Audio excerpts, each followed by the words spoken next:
Chijioke, a billionaire known for his sharp business sense and powerful influence, had everything: wealth, status, and a seemingly perfect life.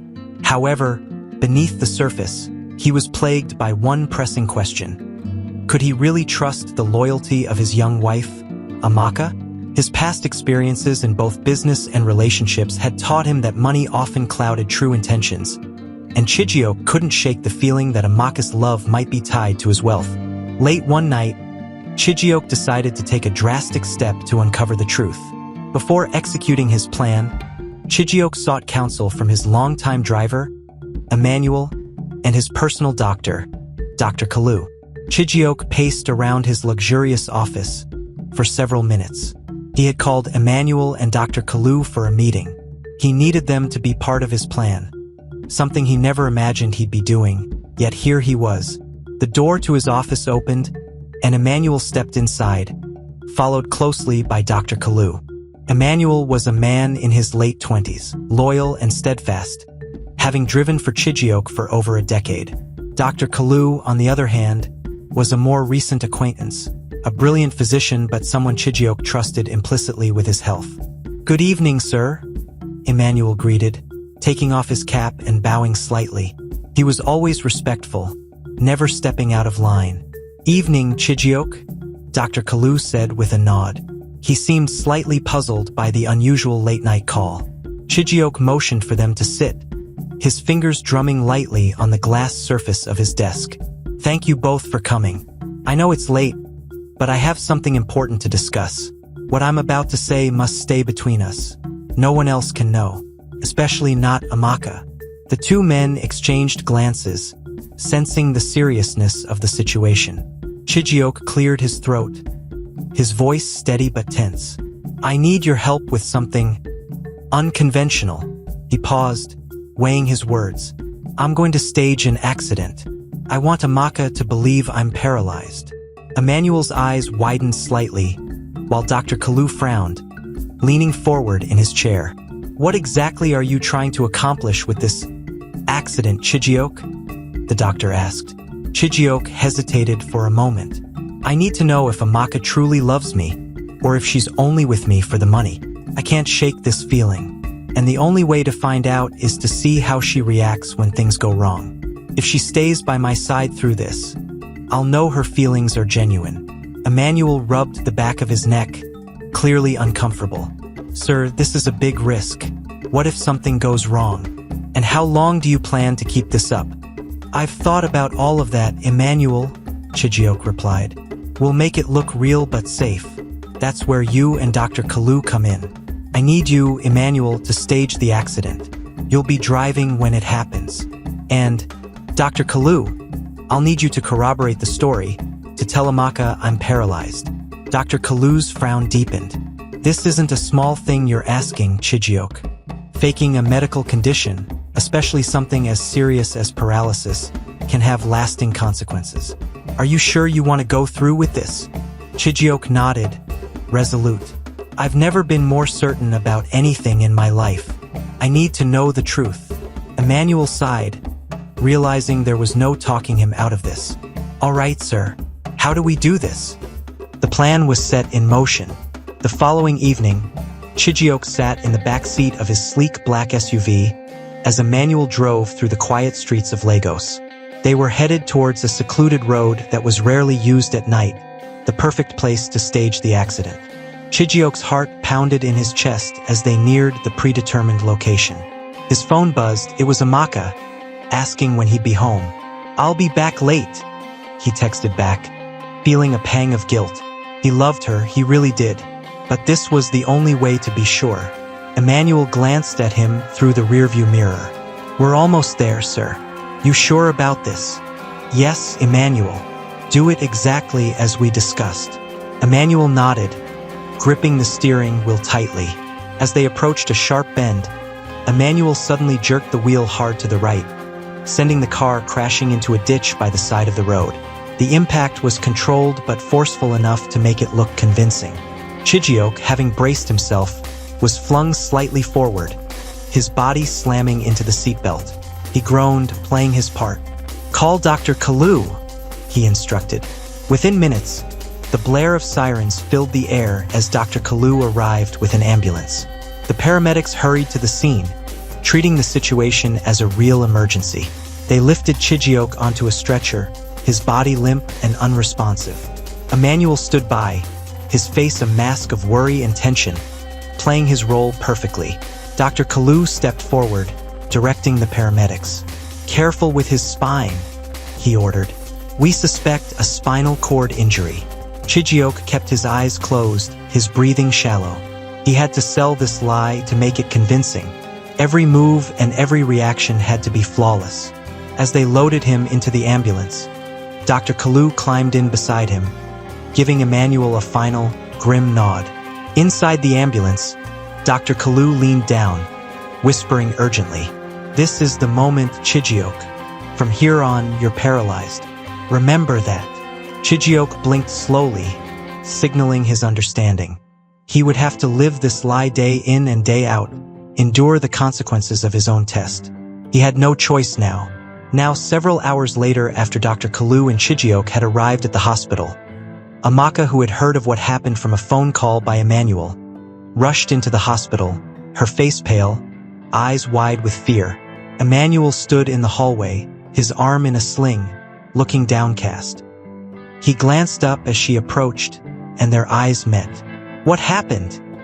she demanded, her voice high-pitched with panic. "There was an accident," Emmanuel said quietly. "The doctors, they're not sure if he'll walk again." Amaka gasped, bringing a hand to her mouth. She pushed past Emmanuel and into the room where Chijiok lay motionless on the hospital bed. His eyes closed, tubes and wires attached to his body. Dr. Kalu stood at his side, chart in hand. "Doctor, please," Amaka pleaded, her voice trembling. "Tell me he's going to be okay." Dr. Kalu looked at her, his face carefully controlled. "It's too soon to tell," he said somberly. "There is significant damage to his spinal cord. We've done all we can for now. It's up to him and time." Amaka staggered back, her legs threatening to give way. She gripped the side of the bed, staring down at her husband. "Chijiok," she whispered, her eyes welling with tears. "Chijiok, can you hear me?" Chijiok opened his eyes slowly, looking up at her with a pained expression. He had to remember his role, helpless, vulnerable. He tried to speak, but his voice came out as a raspy whisper. "Amaka!" She leaned in closer, clutching his hand. "I'm here. I'm right here, my love. I can't feel my legs," Chijiok said, his voice breaking on the words, adding an extra layer of authenticity to his performance. "I can't move." Amaka's face crumpled, and she stifled a sob. "Oh God, Chijiok." Dr. Kalu intervened gently, touching Amaka's shoulder. "He needs rest now," he said firmly. "The next 24 hours are crucial. We need to monitor his condition." Amaka nodded, dazed, as she released Chijiok's hand. She turned to Emmanuel, her eyes searching his. "What exactly happened?" Emmanuel looked away, his face shadowed with guilt. "The road was slippery. We lost control. I'm sorry, madam. There was nothing I could do." She stared at him for a long moment, her expression unreadable, before turning back to Chijiok, her face a mask of worry and fear. "I'll stay with him," she said quietly. "I won't leave his side." Later that night, Dr. Kalu stood outside Chijiok's room, his hands in his pockets. Emmanuel joined him, glancing through the window at Amaka, who was seated by Chijiok's bedside, holding his hand. "She's in shock," Emmanuel whispered. "But what now?" Dr. Kalu sighed, his eyes fixed on the scene inside. "Now," he said softly, "we wait, we watch, and we see what lies beneath the surface." Emmanuel nodded slowly, his stomach churning with unease. They had set the stage for Chijiok's test, and the real drama was about to begin. Whether it would reveal the truth he sought or destroy everything Chijiok held dear was a question neither of them could answer. Not yet. As the night deepened, the hospital fell into a heavy silence, the kind that only prefaces the storm that is yet to come. And just in a twinkle of an eye, The next day came so fast. That very morning, the hospital room was bathed in a cold, sterile light. Amaka sat motionless by Chijioke's bed, her eyes red-rimmed and exhausted. She hadn't slept. Every time her eyes closed, the memory of the accident replayed in her mind. Chijioke lay still, eyes closed, as if lost to the world. The machines beeped steadily beside him, a mechanical reminder of his fragility. Dr. Kalu entered the room quietly, a clipboard in hand. Amaka looked up, hope mingling with fear in her eyes. "Doctor," she said, her voice barely a whisper, "is there any change?" Dr. Kalu shook his head gently. "The paralysis is still there," he said in a measured tone. "We've run some tests and there is extensive damage to his spine. I'm afraid his chances of walking again are very slim." Amaka's face crumpled, her hand flying to her mouth as a sob escaped her. She turned to Chijioke, clutching his hand. "Oh, Chijioke," she murmured, tears streaming down her cheeks. "What are we going to do?" Chijioke opened his eyes slowly, feigning the struggle to speak. His voice was weak, strained. "Amaka, I'm sorry. I can't be the man I was." She shook her head fiercely, squeezing his hand. "No, don't say that. We'll get through this. I'll take care of you. I don't care what it takes." A small, fleeting look of surprise crossed Chijioke's face. He hadn't expected such an immediate declaration of loyalty. But was it real, or was she simply reacting to the shock? His heart wavered between hope and doubt. He had to see how long her resolve would last. Dr. Kalu cleared his throat, drawing their attention. "Mrs. Amaka," he began gently, "I need to speak with you privately if you don't mind." She hesitated, glancing at Chijioke, who gave a slight nod. Reluctantly, she followed Dr. Kalu into the hallway. The door clicked shut behind them, and Dr. Kalu turned to face her, his expression grave. "Amaka," he started, choosing his words carefully.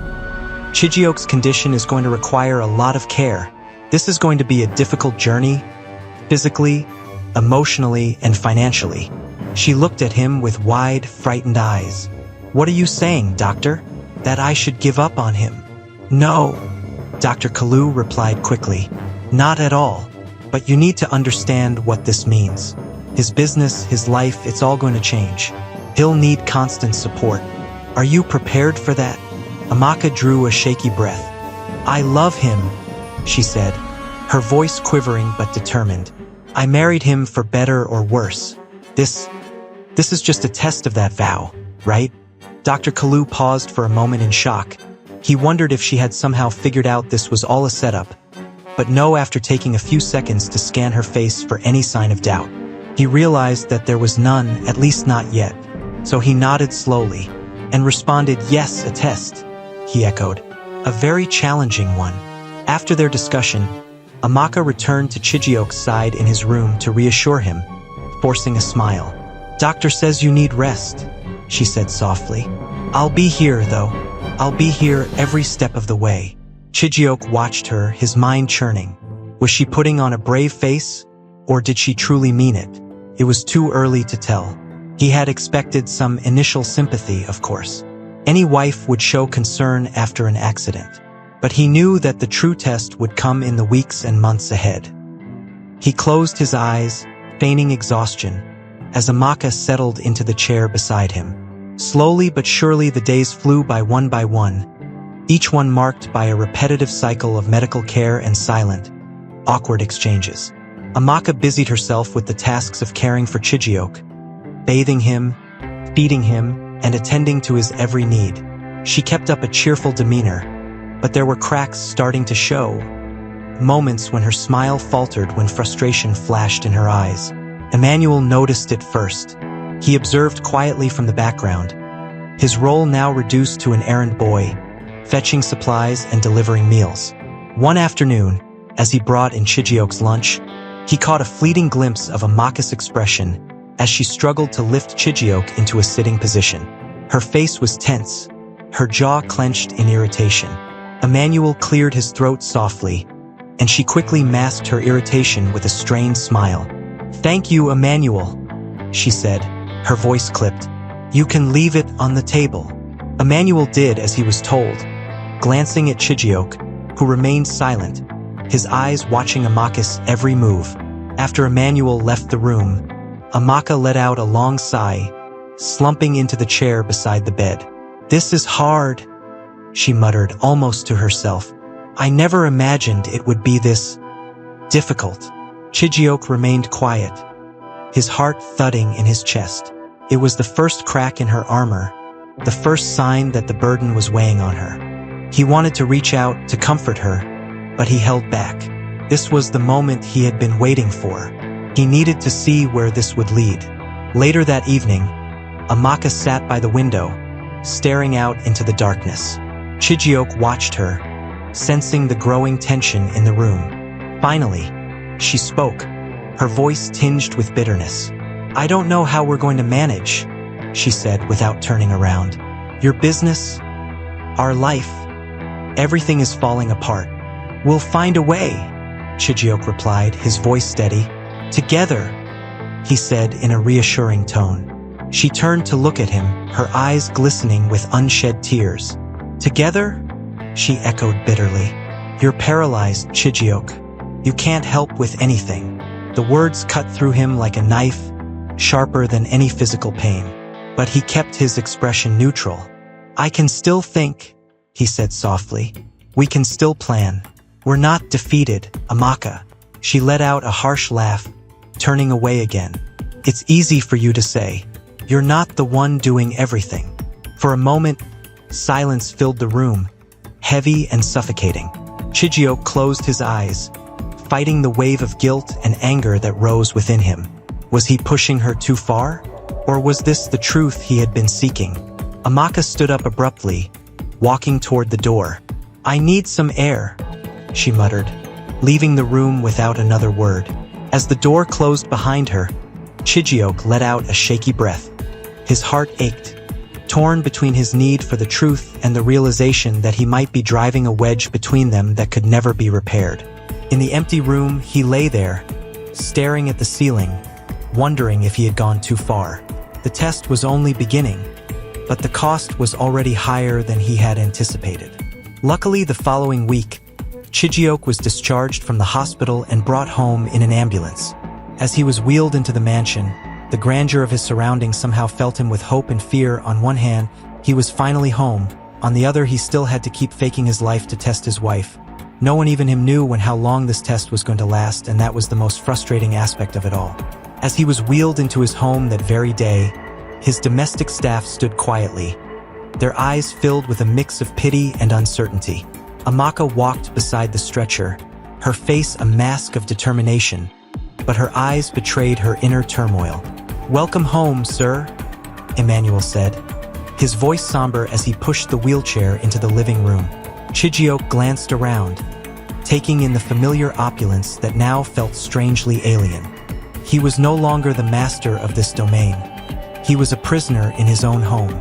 Amaka forced a smile, trying to lighten the heavy atmosphere. "I'll take care of everything," she said softly, glancing at the nurses and staff who had been brought in to assist. "You'll see, we'll make this work." Chijioke nodded, watching her closely, wondering how long this resolve would last. The real test was beginning now, here, in the confines of their home. Every day would be a battle, not just for him, but for their marriage. The weeks stretched into months, and life became a blur of routines and unspoken tension. Amaka continued to care for Chijioke, but the cracks in her resolve widened. The strain of her new reality was evident. Her initial fierce determination had dulled, replaced by a weary resignation. She moved through the days like a ghost, performing her duties with a mechanical detachment.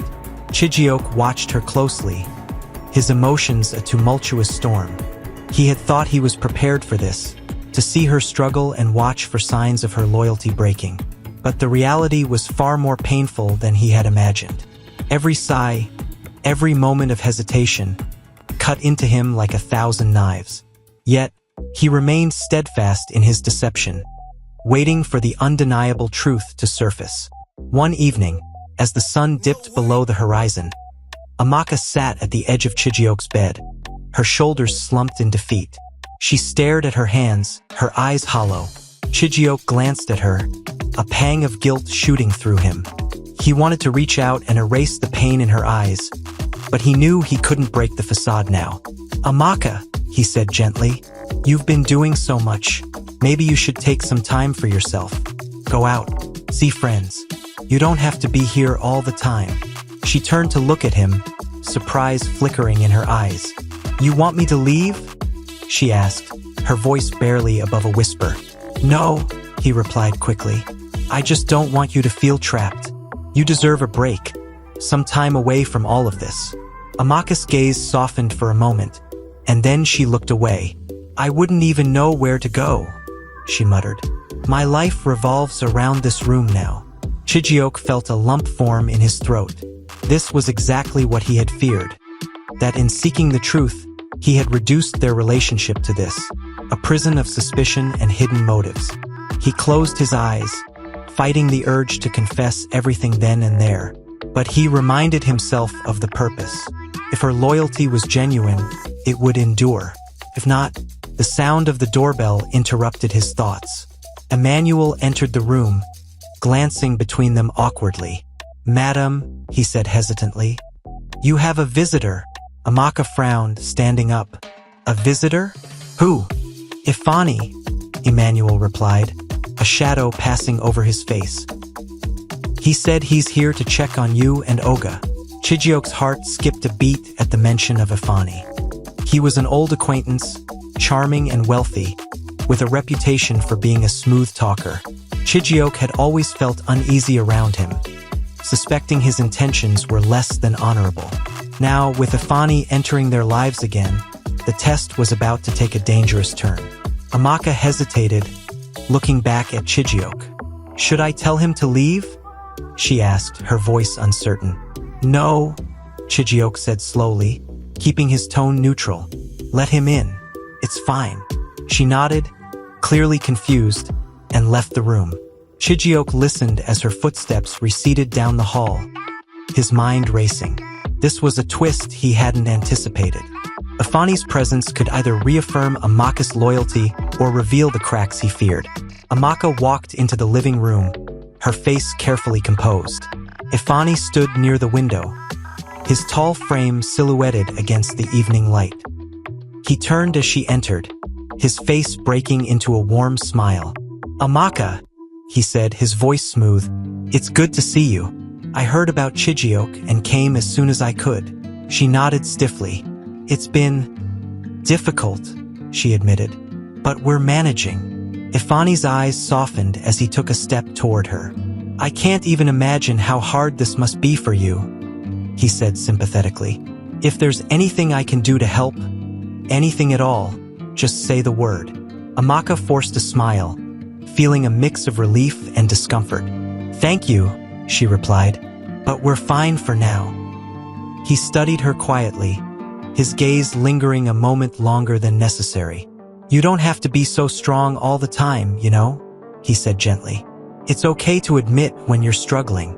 Her eyes flickered with an emotion she quickly suppressed. "I know," she said softly, "but I have to be strong for Chijioke." In the days that followed, Ifani's visits became more frequent.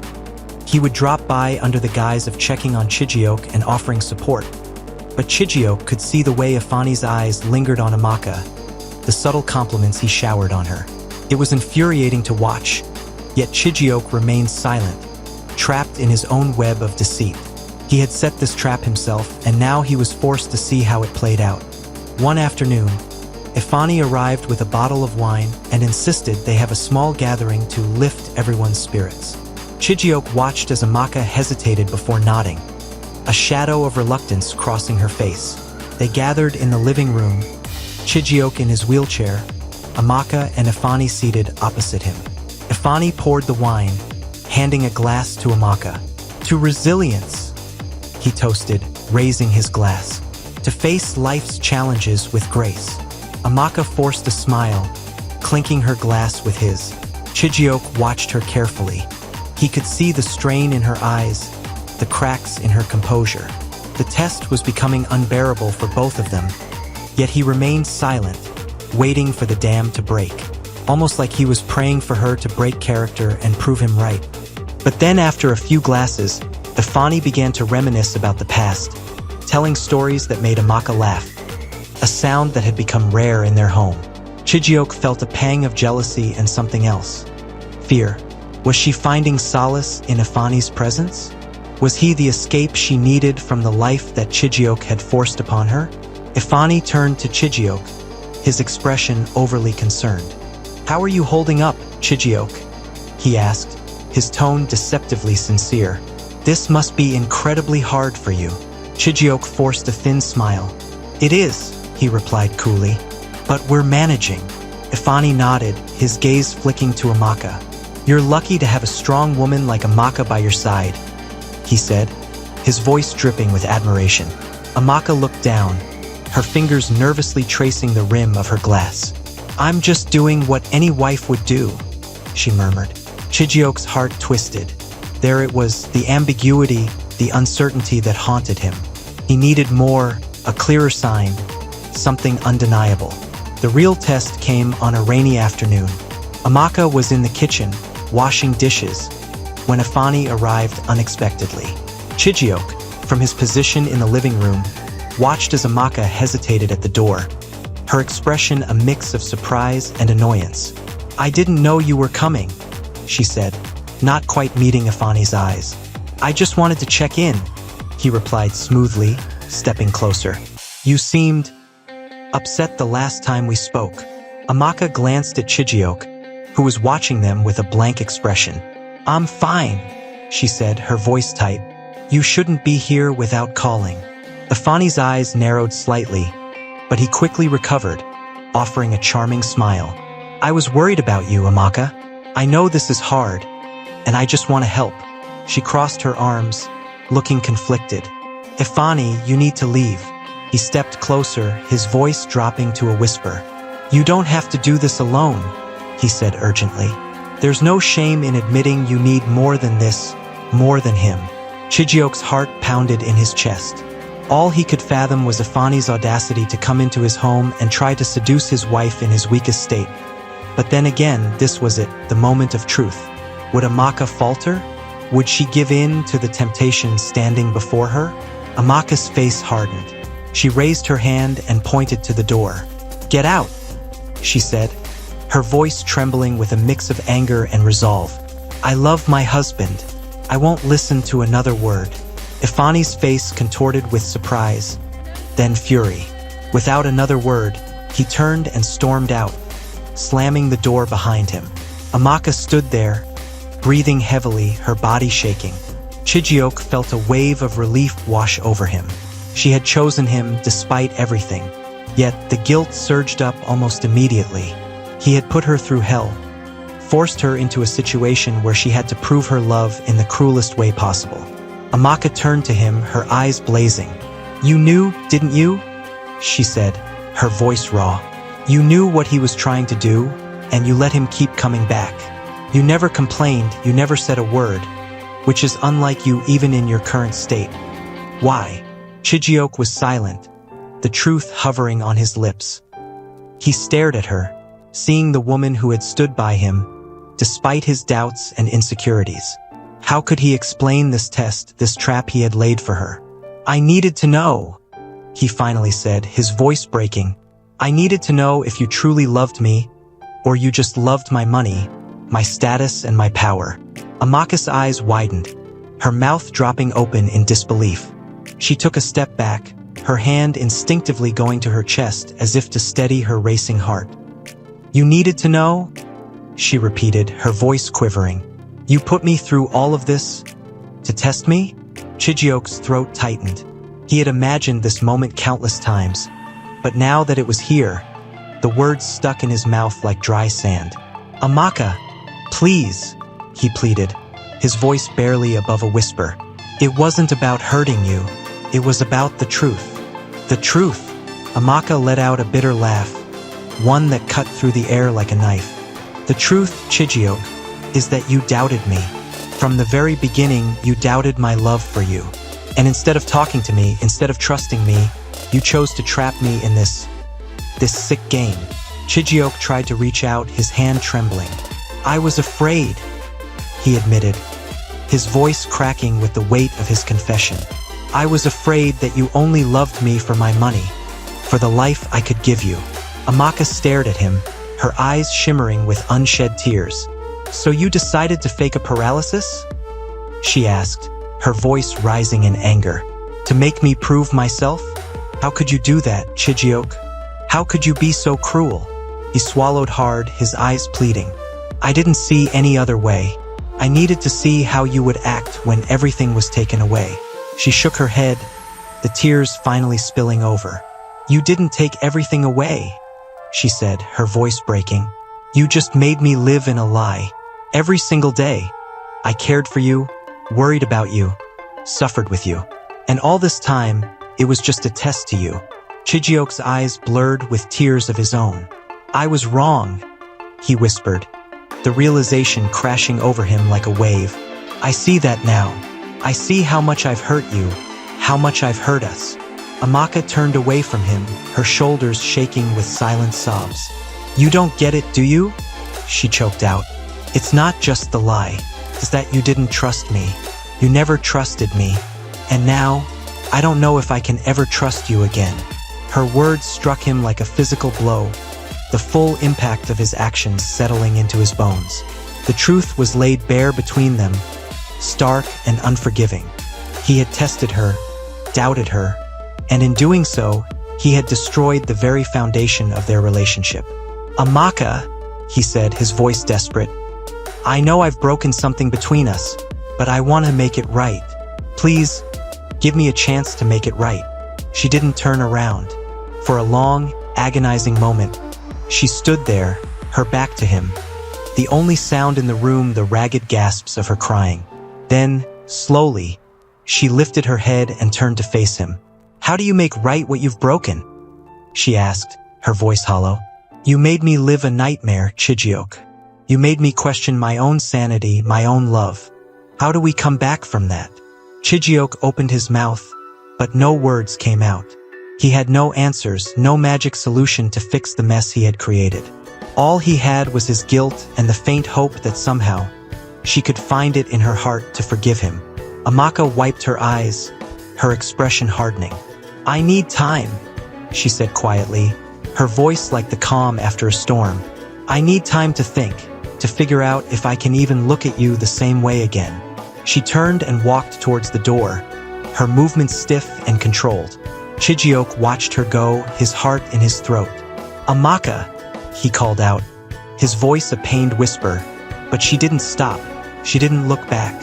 As the door closed behind her, the room was plunged into a heavy silence. Chijioke sat there, staring at the space she had just occupied, feeling the weight of his actions settle over him like a suffocating shroud. He had set out to test her, but in the process he had tested himself and found his own flaws laid bare. Later that night, Chijioke remained awake long after the house had fallen into darkness. The events of the day replayed in his mind, each moment stabbing at him like a blade. He thought about the look in Amaka's eyes when she realized the truth, the raw pain and betrayal. He had broken something precious, something that might never be mended. The door creaked open softly, and Chijioke turned his head, expecting to see Amaka. Instead, Emmanuel stepped in, his expression grim. He approached the bed, his eyes full of concern. Emmanuel, Chijioke croaked, his voice raw from hours of silence. Emmanuel looked at him with a mix of pity and disappointment. Olga, this has gone too far, he said quietly. I warned you. I told you this was a dangerous game. Chijioke swallowed hard. I know, he admitted. I see that now. But what do I do? How do I fix this? Emmanuel sighed, rubbing his hand over his face. Some things can't be fixed with words, Olga. You've hurt her deeply. This isn't about being right or wrong anymore. It's about trust, and you've shattered it. Chijioke's eyes filled with tears. I don't want to lose her, Emmanuel, he whispered. I thought this was the only way to know if she truly loved me. Emmanuel shook his head slowly.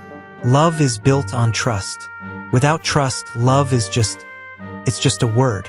You've got to give her time and space to heal and decide for herself. Chijioke closed his eyes, a tear slipping down his cheek.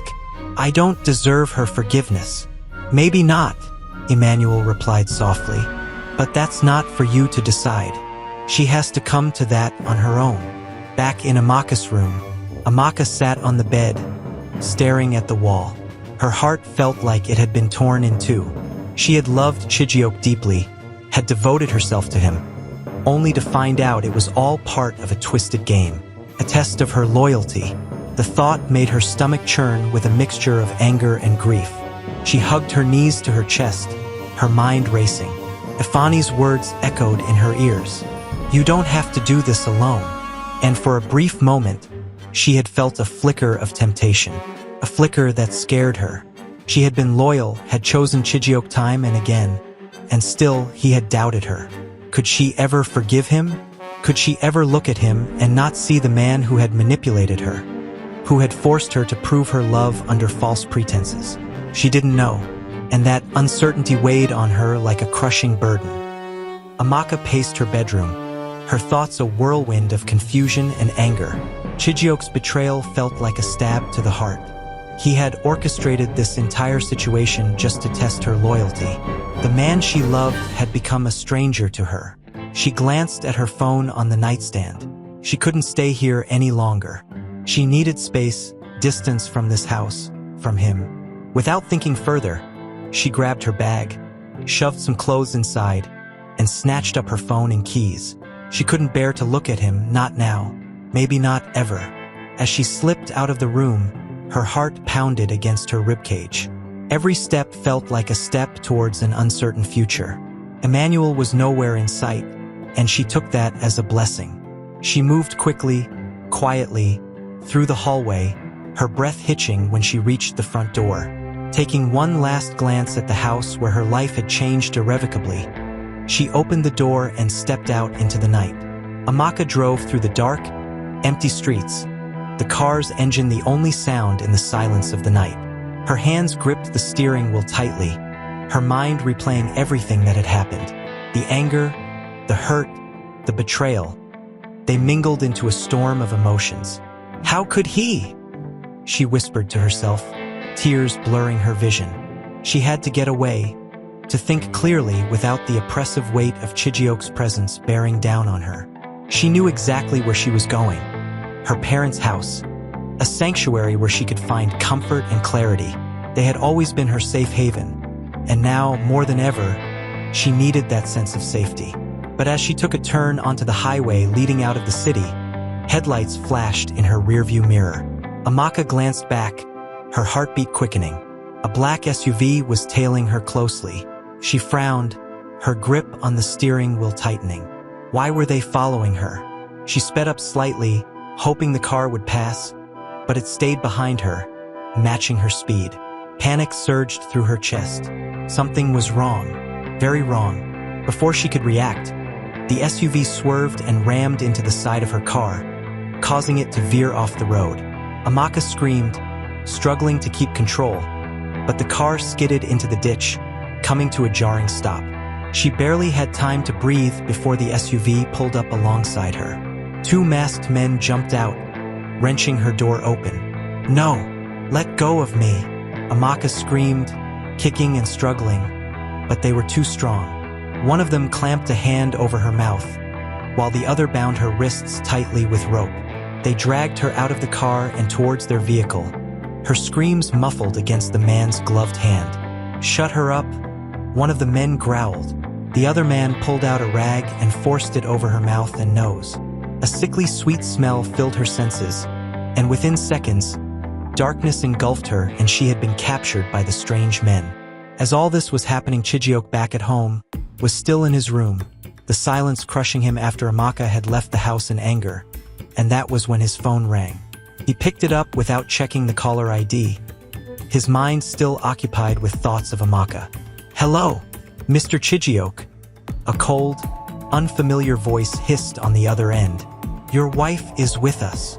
Chijioke froze, his blood turning to ice. What? Who is this? What do you mean she's with you? The voice on the other end chuckled. a sound that sent chills down his spine. You heard me. We have Amaka. If you ever want to see her alive again, you'll pay us 100 million naira. Chijiok's heart pounded in his chest. This is a joke, right? He stammered. Who are you? No joke, Mr. Chijiok, the voice said, all amusement gone now, replaced by a dangerous edge. We know you're a wealthy man. You can afford it. 100 million naira, or you can kiss your precious wife goodbye. Chijiok's hand tightened around the phone, his mind racing. How do I know you actually have her? He demanded, his voice shaking. Let me speak to her. I want proof she's alive. There was a brief silence on the other end, followed by the muffled sound of a struggle. A second later, Amaka's voice came through, strained and frightened. Chijiok, she gasped, her voice trembling. Please help me. Amaka, Chijiok shouted, his heart in his throat. Are you okay? Where are you? Enough? The cold voice cut back in, snatching the phone away. You've heard her. Now, if you want her back in one piece, you'll follow my instructions. No police, no tricks. 100 million naira in cash. We'll tell you where to deliver it. Chijiok's mind spun in a whirlwind of terror and regret. This was his fault. If he hadn't pushed her away, if he hadn't orchestrated this whole deceitful plan, she wouldn't have been out there, vulnerable and alone. I'll get the money, he said quickly, his voice frantic. Just don't hurt her. Smart man, the voice replied, a sinister undertone in his words. You have 24 hours. And remember, if you involve the police, she dies. We'll be in touch. The line went dead, leaving Chijiok standing in the middle of the room, his mind a chaotic mess. The phone slipped from his hand, hitting the floor with a dull thud. He felt like the ground had opened up beneath him, swallowing him whole. Emmanuel burst into the room, his eyes wide with alarm. Oga, what happened? He asked, noticing the pallor on Chijiok's face. They have her, Chijiok rasped, his voice barely audible. They've taken Amaka. Emmanuel's face went white. Who? Kidnappers, Chijiok replied, his eyes hollow with shock. They want 100 million naira. They'll kill her if I don't pay. Emmanuel stumbled back, his hand flying to his mouth. My God. Oga, what are we going to do? Chijiok shook his head, his mind struggling to form coherent thoughts. I have to get the money, he said, his voice trembling with resolve. I'll pay them whatever they want. I won't lose her, Emmanuel. Not like this. Emmanuel nodded, his face set in grim determination. Then we get the money, he said. We'll do whatever it takes. Chijiok turned to look at him, his eyes burning with a mixture of fear and determination. He had already made a grave mistake that had put Amaka in this situation. Now, he had to fix it no matter the cost. He had to get her back. And this time, there would be no test, no deception. Just a desperate man willing to do anything to save the woman he had nearly lost forever. As they began to make the necessary calls, preparing to gather the ransom, one thought echoed in Chijiok's mind. He had pushed her away, and now he was being punished for his betrayal. This was his chance for redemption, a chance he would take, even if it meant giving up everything he had built. But then Chijiok thought to himself, if he is going to save his wife, he can't just go about it haphazardly. Reflected on his phone call with the kidnappers. Their threats seared into his memory. He needed professional help, someone who could navigate the murky waters of ransom demands and, if possible, turn the situation to his advantage. There was only one person who came to mind, Ezenwa, his longtime lawyer. Ezenwa was known for his brilliance in the courtroom and his uncanny ability to think like the very criminals he often prosecuted. Chijiok grabbed his phone and dialed Ezenwa's private number. It rang twice before a familiar, smooth voice answered. Chijiok, it's late. This must be important, Ezenwa said, his voice calm and collected, even at this hour. Amaka's been kidnapped, Chijiok blurted out, his voice breaking. They're demanding 100 million naira for her return. There was a pause on the other end, then a low, steady response. Where are you now? At home, Chijiok replied, his breath shallow. I need your help. I don't know what to do. I'm on my way, Izenwa said firmly. Stay put. 30 minutes later, Izenwa arrived at the mansion, his face a mask of concern and determination. Chijioke ushered him into the study, closing the door behind them. Emmanuel hovered nearby, but Izenwa waved him away with a curt nod. This was a conversation meant for the two of them. Tell me everything, Izenwa commanded as he settled into a chair. Chijioke recounted the events in a shaky voice. The phone call, the threats, Amaka's pleading voice on the line. As he spoke, Izenwa's face remained impassive, his eyes darkening with each detail. We have to pay them, Chijioke said finally, his voice trembling. We have to get her back safely. Izenwa leaned back, his fingers steepled. That's one option, he said slowly. But paying them doesn't guarantee her safety. It never does. Chijioke's eyes widened, a cold fear gripping him. What do you mean? If we give them the money, they'll release her. Maybe, Izenwa said, his tone icy. Or maybe they take the money and kill her anyway, to eliminate the risk of being identified later. Chijioke felt as though the ground had been ripped out from under him. No, he whispered, shaking his head. No, that can't happen. Can't lose her. Not now. Izenwa leaned forward, his gaze piercing. We need to think this through carefully. You're a man of means, Chijioke. We can pay them, but that might not be enough. We need leverage and advantage. Chijioke's hands balled into fists on his lap. What kind of leverage? Izenwa's eyes gleamed with a dangerous glint. We need to make them fear us more than they fear losing the money. You have connections and resources. This isn't about simply handing over the cash. This is about sending a message. Chijioke was silent, Izenwa's words swirling in his mind like a storm. The fear and panic that had gripped him since the phone call began to transform into something else. Anger. Burning, seething anger. These men had taken Amaka, his wife, the woman he now realized he had wronged so deeply. She had proven her loyalty, and now she was suffering again, not just because of his doubts, but because of these criminals. How do we make them pay? Chijioke asked, his voice low, almost a growl. A slow, predatory smile spread across Izenwa's face. You need someone who can deal with this kind of filth. Someone who isn't bound by the law or morality. Someone who can retrieve your wife and make sure these men understand they made a grave mistake crossing you. Chijioke's heart pounded. Who are you talking about? Izenwa pulled out his phone and scrolled through his contacts. He stopped at a name and looked up at Chijioke. A hired professional.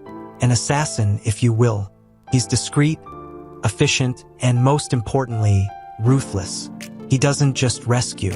He eliminates threats. Chijioke hesitated for a moment, the weight of what he was about to do pressing heavily on his conscience. Then he thought of Amaka, bound and terrified, held captive by faceless men who had taken her. His hesitation vanished. Call him, Chijioke said coldly. I want my wife back, and I want those bastards to pay. Izenwa nodded, dialing the number. He put the phone on speaker, the line ringing twice before a deep, gravelly voice answered. Who is this? The voice demanded. Izenwa, the lawyer replied calmly. I have a job for you. There was a pause. Then the voice spoke again. Go on. A client's wife has been kidnapped. He needs her retrieved, unharmed, and he wants the men responsible dealt with permanently. Another pause, longer this time. What's the payout? 50 million, Izenwa said without missing a beat. 25 upfront, 25 upon completion. Location? The voice asked. Izenwa glanced at Chijioke, who nodded. They haven't disclosed it yet, Izenwa replied. But they will soon. When they do, we'll be ready.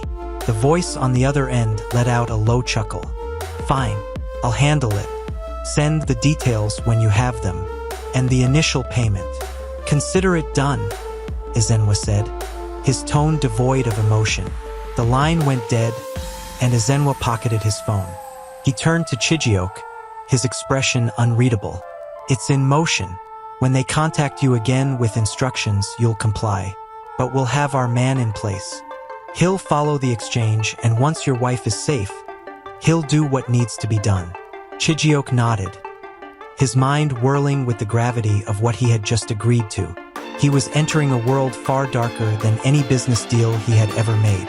But for Amaka, he would cross that line. For her safety, for her life, he would become the monster these kidnappers feared. Meanwhile, as all this was happening far away from Chijiok's mansion, somewhere the kidnappers used as their hideout, Amaka woke up in shock, her head pounding. The room was dark, damp, and cold. She was tied to a chair, her wrists chafing against the rough rope. Her mind raced, struggling to piece together the fragments of what had happened. The car, the men, and then nothing. She heard voices outside the room, low and muffled. She strained her ears, trying to make out what they were saying. "They're going to pay, right? He's not going to call the police?" One voice muttered anxiously. "He won't." Another voice responded, this one more confident. "Chijiok is too smart for that. He knows what will happen if he involves the cops." Amaka's heart skipped a beat. The voices were unfamiliar, yet there was something about the tone, the way they spoke, that tugged at the edges of her memory. Who were these men? Why did they seem familiar in a way she couldn't quite place? Besides, the second voice continued, "We have leverage. As long as we have her, he'll do exactly what we say." Amaka's mind raced. These men knew her husband well enough to predict his actions. But how? She shifted in her chair, testing the bonds around her wrists. She needed to get out of here, but how? The ropes were tight, cutting into her skin with every movement. "Shut up!" A third voice barked, deeper and more menacing. "We'll move her to the next location soon. Keep your eyes open. We can't slip up now." The door creaked open, and a beam of light pierced the darkness of the room. Amaka squinted as two figures entered, their faces obscured by shadows. One of them stepped closer, his face hidden under a hood. "You try anything, and we'll make sure your husband gets pieces of you instead," he growled, his voice icy. Amaka bit back her fear, staring defiantly at the shadowed figures. "He'll find you," she spat, her voice stronger than she felt. "He'll find you, and you'll regret this." The man chuckled, a low, sinister sound that made her blood run cold. "Maybe," he said, leaning in so close she could smell the stench of cigarettes on his breath. "But by then, it might be too late."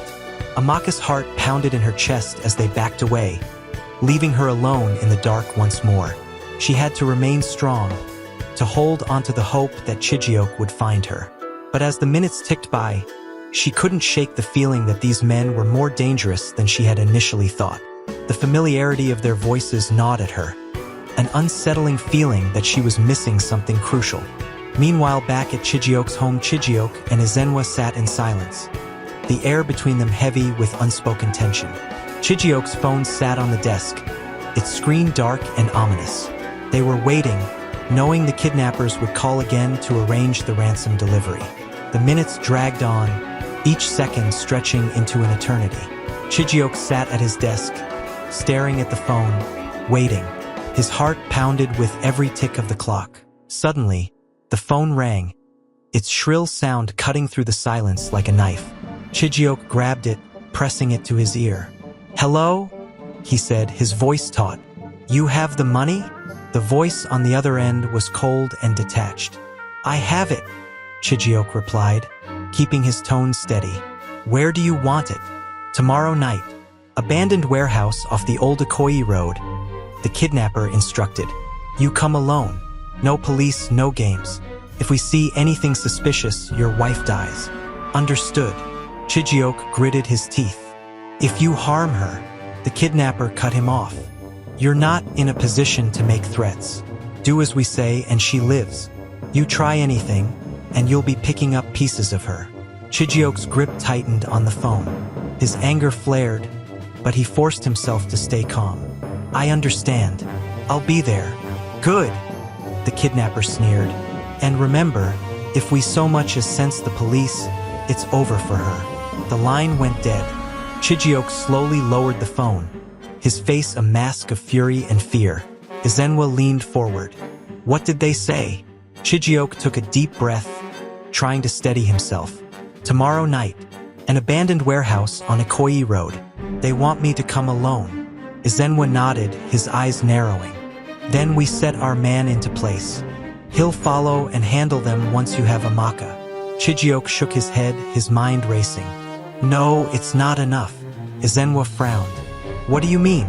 We've already arranged everything. The assassin will ensure her safety. That's the problem. Chijioke shot back, his voice rising.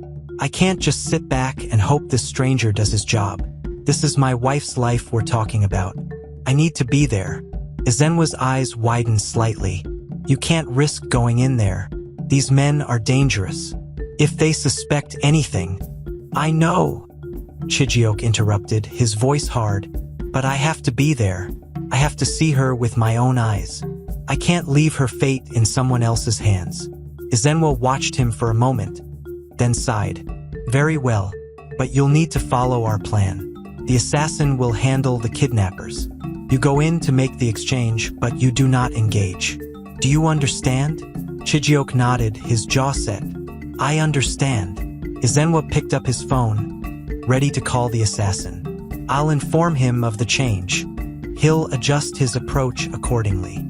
As Izenwa relayed the plan to the hired gunman, Chijioke felt a surge of determination. He had made many mistakes, had pushed Amaka into this nightmare. Now he had to be the one to pull her out. No matter the risk, he couldn't let her down again. Izenwa hung up, turning back to Chijioke. It's done. He'll be in position, ready to act the moment things go sideways. Chijioke nodded, but his mind was already on tomorrow night. He would walk into that warehouse, money in hand, knowing it could be a trap, knowing that one wrong move could end it all. But he had no choice. Amaka's life was worth any price. Even if it meant walking into hell, he would do it. For her. Thank you for watching. If you enjoyed the story, please share it with your friends and family. Also leave this video a like. Share in the comments the biggest lessons you've learned from part 1 of this story. And subscribe to the channel so that you'll be the first to watch part 2 when it comes out. Thank you for watching and have a lovely day.